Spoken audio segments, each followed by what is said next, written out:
Halo sahabat couple, bertemu kembali bersama saya Ipa Zumratul Paliha dalam Opsi, obrolan parenting saat ini. The youth of today are leader of tomorrow. Pemuda hari ini itu adalah pemimpin di hari esok. Tidak setiap perempuan bisa, dan sekarang itu yang lebih dekat bersahabat dengan dunia kita adalah literasi digital. 20% keterwakilan wanitanya. Aku mana komen, berdua aja deh.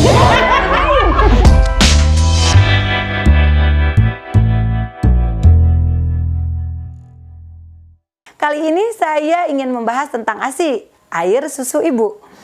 Sebagaimana kita ketahui bersama bahwa ketika seorang bayi lahir, anak lahir mesti disusui.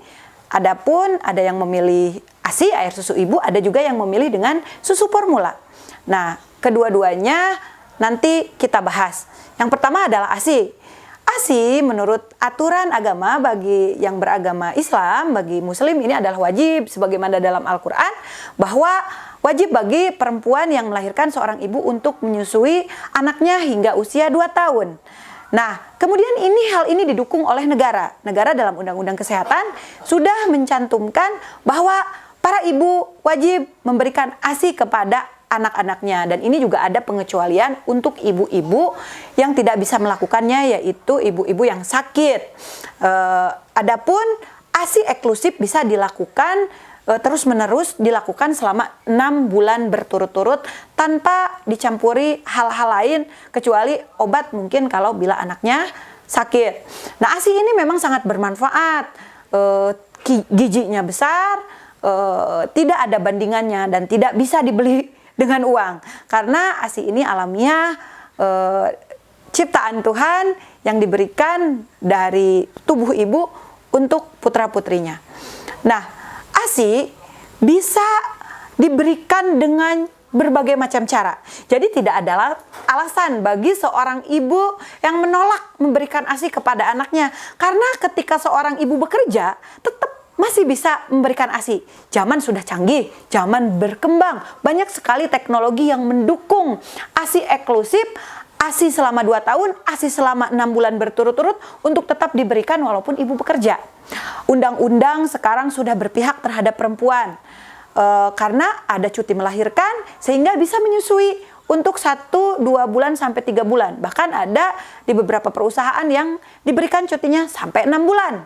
Kemudian ketika ibu mulai bekerja kembali, ASI bisa diperah, disimpan dengan steril, dengan alat-alat yang mendukung, di freezer, sehingga ASI bisa membeku dan bisa diberikan kapanpun ketika ibunya bekerja. Di tempat kerja pun ibu jangan khawatir, karena sekarang sudah ada beberapa perusahaan yang sudah memberikan ruangan khusus untuk para ibu untuk memerah ASInya di tempat bekerja. Jadi selama kita mau, selama kita punya tekad yang kuat, selama kita punya referensi yang kuat, selama keinginan kita kuat, insya Allah Allah akan memberikan kemudahan untuk memberikan ASI kepada anak-anak kita dengan banyak cara, dengan banyak strategi. Tidak usah berkecil hati kalau misalkan di awal-awal ASI-nya masih sedikit, masih tersedat-sedat. Karena 3 hari setelah melahirkan, ketika ASI-nya belum keluar, bayi itu masih membawa cadangan makanan dari dalam perut ibunya. Sehingga jangan khawatir, jangan dulu terburu-buru untuk mengalihkan pilihan terhadap susu formula. Adapun memang bila di perjalanan membutuhkan 2 buah jenis susu, yaitu ASI dan susu formula, yaitu pun tidak menjadi masalah, bisa berkonsultasi dengan pihak-pihak tertentu. Tetapi selagi kita mampu, selagi kita bisa fokus, bisa eksklusif memberikan ASI, karena banyak cara yang bisa kita lakukan untuk memberikan ASI ini selama semangat kita kuat, selama tekad kita kuat, dan didukung oleh referensi keilmuan. Dan itu bisa didapatkan, bisa konsultasi ke ahlinya. Satu hal lagi, ayah ASI. Sepertinya aneh kedengeran di telinga kita tentang ayah ASI. Ini tidak aneh Karena ayah ASI ini adalah partner bagi ibu ASI. Bukan berarti ayah ASI ini ayah yang menyusui, yang memberikan susu kepada anaknya. Tetapi ayah ASI ini adalah ayah yang bermitra, yang berpartner, yang mendukung ibu dalam menyusui anaknya. Contoh ketika memerah ASI, memberikan ASI pakai dot ataupun pakai pipet atau pakai alat-alat yang memang sesuai dengan ketentuan, ayah bisa turut serta mendukung istrinya, memberikan perhatian terhadap anaknya, terhadap istrinya, menjadi support system yang baik.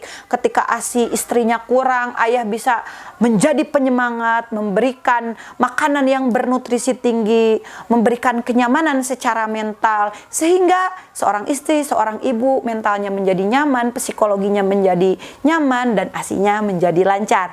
Ayo kita dukung program pemerintah, juga perintah Al-Quran untuk memberikan ASI terhadap anak kita selama 2 tahun, karena ASI bergizi, tumbuh kembangnya baik, dan ikatan emosional seorang ibu dan anak terjalin dengan baik karena ada kontak batin antara ibu dan anak ketika ASI diberikan dan tidak bisa dibeli di pertokoan. Jadi jangan lupakan ASI, jangan sia-siakan kesempatan dari Tuhan untuk kita beribadah dan untuk memberikan kewajiban kita terhadap anak-anak kita dengan ASI, air susu ibu.